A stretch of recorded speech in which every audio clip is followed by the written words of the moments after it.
Hello, my friends. Welcome back to Thumb Together. My name is Andrew Fantasia, and it's time for a review marathon. Every 3 months we do this. It's become a classic, I think. I don't know. Is it a classic if only like 5 people in the world know about it?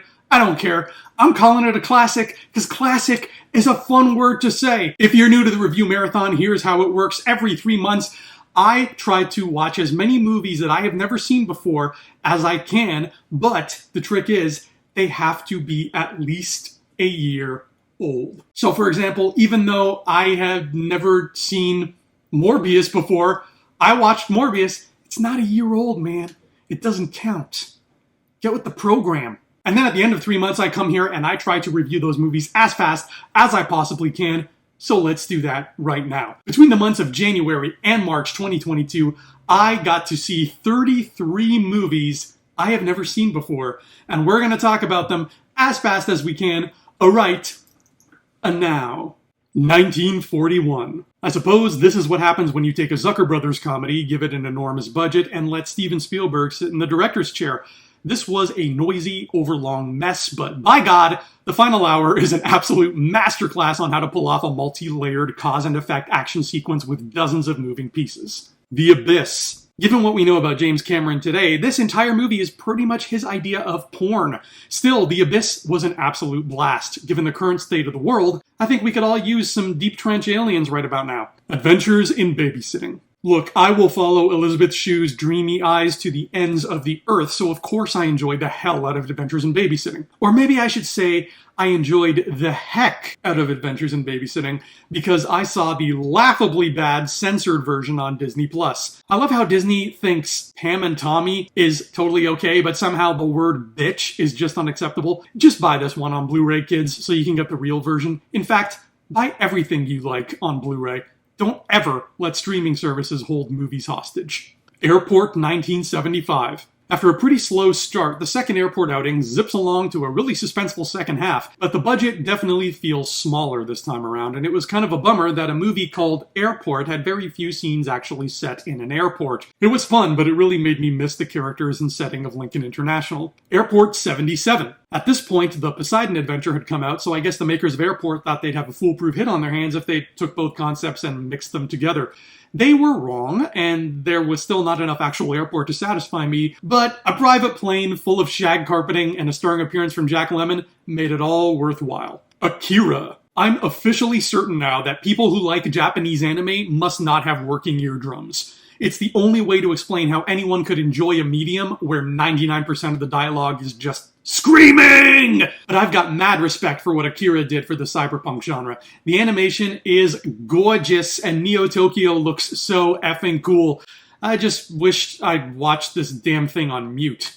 The Apartment. As I've already made clear, I'm an easy lay for pretty much anything that has Jack Lemmon in it, but it still means something when I say that The Apartment is an absolute delight. This is not just the greatest film on today's marathon list. I'd say it's probably one of the 100 greatest movies ever made. Very few scripts can blend laughs, tragedy, and genuinely sweet romance without ever missing a beat, but this one does. Given today's woeful real estate prices, this is the only apartment left in the world that's actually worth the price of admission. The Bad News Bears. Walter Matthau should never be allowed to take care of children. And The Bad News Bears is proof of that. The 70s summer atmosphere is warm and cozy, and the kids are charming as hell, but I can't shake the feeling that this picture would have been even better if it had focused more on the strained relationship between Matthau and his stepdaughter, and let the baseball championship be more of a secondary thing. Batman 1966. For audiences back then, it must have been an absolute treat to see 4 of the Bat's biggest villains teaming up together in this giant event film. The opening credits dedicates the movie to lovers of fun everywhere, and that's so damn sweet that I refuse to say anything even remotely bad about this picture. Also, if he wanted to, I feel like Taika Waititi could bring this version of Batman back and make it outstanding. The Jason Bourne Trilogy. I have been missing out on these. What a cool little trilogy this ended up being. I can't imagine having to wait years between these films because they were definitely meant to be viewed one right after the other. If I had to pick a favorite, I'd say the first one. It just felt the most emotional, and having a civilian along for the ride gave it greater stakes. But all three are solid, gritty thrillers that pretty much validate every claim Edward Snowden has ever made. Having said that, I am gonna start a GoFundMe so that we can buy Paul Greengrass a tripod. The Bourne Legacy. Despite having a pretty unfocused plot and a kinda abrupt ending, I enjoyed how this forkful tied itself into the world of the original trilogy. And unpopular opinion time, I found both the two leads of Legacy way more likable than Jason Bourne. Bowling for Columbine. The movie that put Michael Moore on the map is full of his typical incendiary spotlighting. It's a sobering reminder that even 20 years later, the gun violence situation in America is still horrifying, though not as horrifying as the indifference those in power have towards it.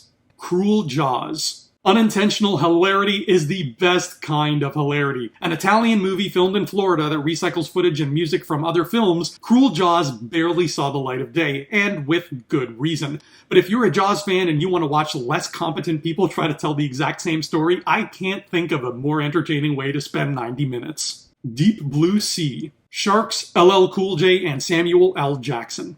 If none of those things appeal to you and you're not into schlocky Jerry Bruckheimer-esque 90s action blockbusters, then stay out of these waters. Deliverance. I knew the gist of this going in, but I wasn't expecting the whole, we need to get our story straight, I know what you did last summer of it all, and frankly, I think that added a really cool layer of tension and tragedy to what might have otherwise been just straightforward schlock horror. Also, I am never traveling through backwoods America. Like, ever. Eyes wide shut. Stanley Kubrick's final movie is a slow, eerie ride. While some of the bedroom dialogue scenes feel a bit too overwritten and overacted, the meandering, dreamlike quality of Bill Hartford's nocturnal adventures is mesmerizing. I couldn't stop thinking about this film for days afterwards. There's a reason why so many people obsess over Kubrick's work. Hellbound, Hellraiser 2. The Hellraiser movies are a bit too surreal and trippy for my tastes. When nothing in the story is really tangible, it's hard for me to find an anchor to attach to. Having said that, the makeup and visuals in this thing are top friggin' notch. Henry, Portrait of a Serial Killer. A young Michael Rooker brutally murders his way through the population of 1980s Chicago in this dark, twisted look at real-life serial killer Henry Lee Lucas. At this point, I thought I was desensitized to pretty much everything, and then that home invasion scene happened. Yikes. Hogzilla. Hogzilla is a so bad it's hilarious tour de force about detestable people being stalked by a giant boar we never see. This thing is such a rarity that I can't even find footage of it to show you. Just these still images. Horror host Diana Prince helped this unfinished classic see the light of day after 7 years in post-production purgatory. I'm still trying to figure out whether she did the world a favor or a disservice. Hot Shots. This cheesy, silly comedy works as both a parody of Top Gun and a bizarre prequel to 2.5 Men. It definitely boasts the second funniest sex scene in all of American cinema. Hot Shots Part 2. I actually found this one more enjoyable than the first, and I never would have expected a franchise like this to be one where the sequel was an improvement. So, well played, Hot Shots. Lawrence of Arabia. What surprised me the most was that in the entirety of this 4-hour epic, you neither see, nor hear, nor smell a single female character. The first half of Lawrence was a fun desert adventure, but as is the nature with adapting historical events,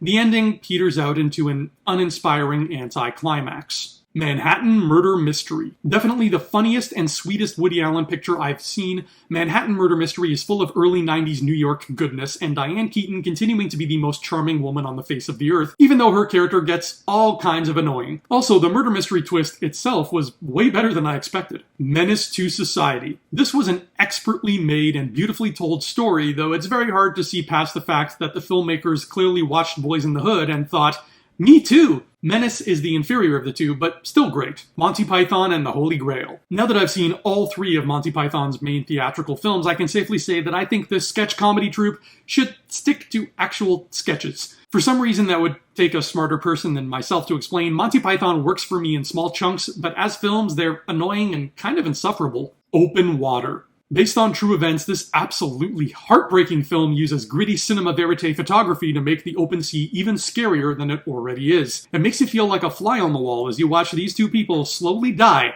and it leaves your gut in knots. Highly recommended. Orca. I thought I was in for a B-movie, but that wasn't the right mindset to go into this with. Orca is a dark, somber, slow burn about the haunting, indelible effects of trauma. Plus, it's like the only movie where you can watch Dumbledore fight a whale. The Queen. What I really dig about Peter Morgan's close-up look at the fallout of Princess Diana's death and how it impacted the royal family was that a remarkable amount of restraint was on display. The film never seemed to take sides, at least not for very long, making it a rarity on par with the sovereign herself. Not bad at all, Peter Morgan. Now bring on The Crown Season 5. Secretary. A woman who is into being submissive starts working as a secretary for a man who is into being dominant, and hilarity ensues. If I may make a suggestion, I think the woman who came up with this story needs to file all the lawsuits against E.L. James. The man in this film is even named Mr. Grey, for God's sake. The Wild Bunch. This epic western had a lot to say about the last dying gasps of the Wild West. I think it would have benefited from a plot that was a little less meandering, but at the same time, I have a feeling meandering was part of the point. Woodlands Dark and Days Bewitched. A documentary on the influences folk stories have had on horror cinema. It was alright, but it's hard not to hold it up against the In Search of Darkness films, which are bigger, shinier, more entertaining, and more informative in every way. However, if you want to focus more on obscure European horror, Woodlands Dark is the way to go. And cut! We did it! 33 movies. Okay, we got to the end. That was a nice solid marathon. That's one of the bigger ones. I'm really glad I got an opportunity to watch a lot more in January to March than I did during the holiday season, because it's not as busy in January to March. But more importantly, last time on the 4th Review Marathon, I asked all of you to try marathons of your own and to tell me in the comments of this about what you saw during the months of January to March. Did anybody do it? I don't know. Like I said, like 5 people watched these, so the answer is probably a big fat nope. But if anybody did, please write in the comments. Tell me what you watched. Tell me what you thought of them. You don't have to time yourself because it's a comment and time is irrelevant at that point. In the meantime, if you're looking for another fun way to spend the next 3 months, I suggest moseying on over to Amazon.com and picking up a copy of my book, Side Scroller. This is a fun romance/adventure/science fiction story, and you can find it in paperback or ebook if you don't like paper on Amazon.com right now. Buy a copy. Review a copy. It would help me out a lot. Side Scroller. You can't live your life without it. In the meantime, my friends, I will see you here soon for some more videos about Morbius, because that's a thing that is in the atmosphere right now. Some more video essays, some more lessons about cinema, and another review marathon in another 3 months. I'll see you then. Until next time, you beautiful, beautiful people, adios.